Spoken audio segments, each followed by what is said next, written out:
Welcome to Wild. I'm your host, Robin Lavasser. They say our biggest fear is not that we are inadequate. It's being powerful beyond measure.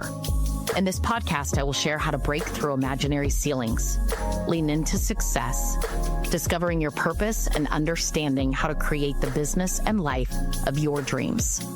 From failures to triumphs and all the tactics in between, let's jump into the wild arena together.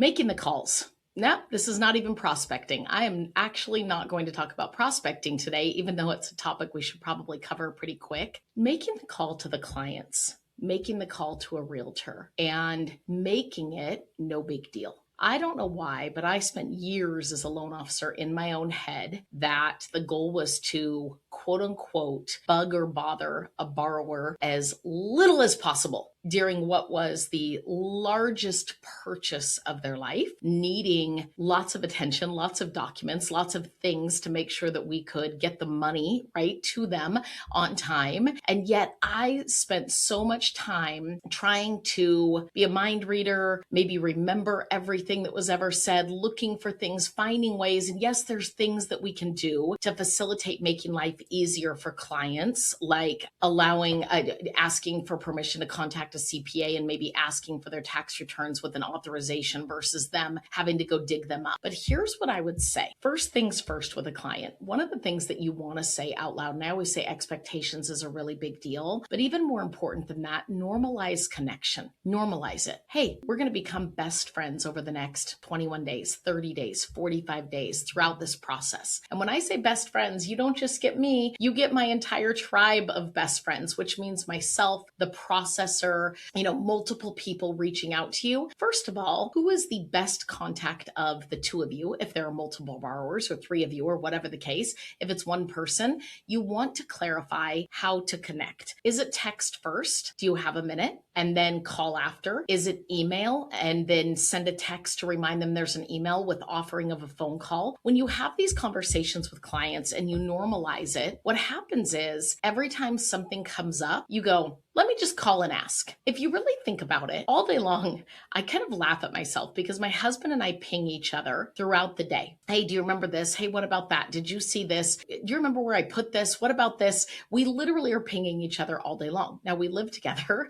We could, yes, go look ourselves. There are moments when we kind of roll our eyes and think, you could have found that without bugging me at work or interrupting what he was doing when I all of a sudden have an urgent need. But here's the great thing. Things are getting taken care of and they're not festering. They're not sitting, they're not stealing me from other spaces when I can knock them down. Oh, sent a quick message, asked about this, took care of it quickly. And taking care of things super efficiently is a great skill with a massive return on investment. And it's been very interesting. Obviously we've gone through a transition. I was joking that I didn't necessarily mean to wear a CM sweatshirt today for podcast recording, but here I am in it. So, as we have transitioned, I have seen so many people hesitate to just pick up the phone, and to the point where even I've offered to just pick up the phone for them. I'll hop on a call with the client. I'll ask a few questions. And it is amazing to me how far just normalizing connection and communication can be. And so let me give you an example of that. It might be hey, thanks so much for picking up the phone. I've got 2 questions for you that'll be pretty fast. Do you have a second? Great.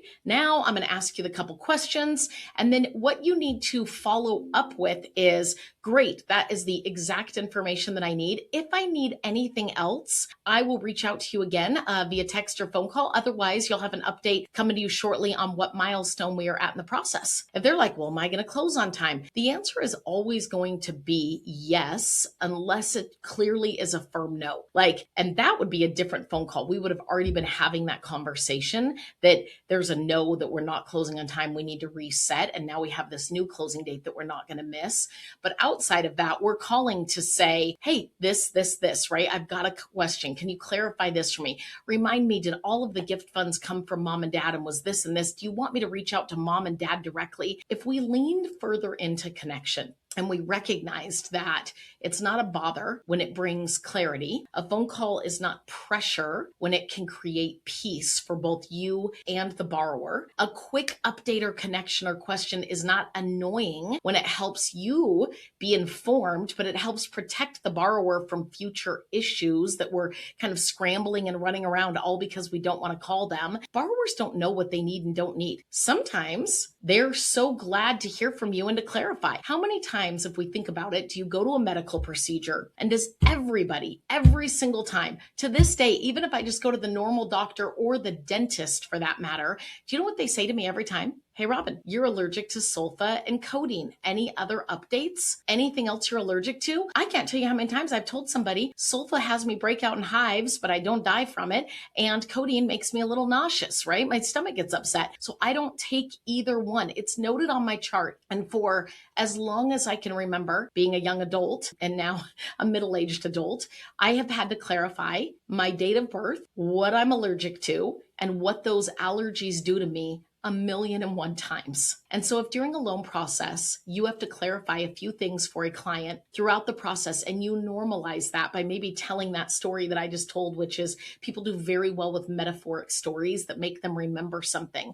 And all of a sudden they hear a human voice that says, hey, I've got a question. Instead of, we've made a mess over here because we've tried to solve this without you. And if I just would have called you, I could have solved it quicker. And now we are calling. So we make the call not to push, not to bother, not to inconvenience, not to chase, but to serve. We make the call to lead. We make the call to connect. We make the call to guide. We make the call to clarify, to be the pro's pro. So normalize making calls to clients throughout the process. Make it something that they expect. If they don't hear from you, they're like, why haven't they called me this week and asked me 17 more questions? If you normalize that being part of the process, your emotions go down, your response/activation goes up, and all of a sudden you are off to the races in collaboration with clients versus on this sneaky mission to pretend mortgage is something that it's not, and then having to call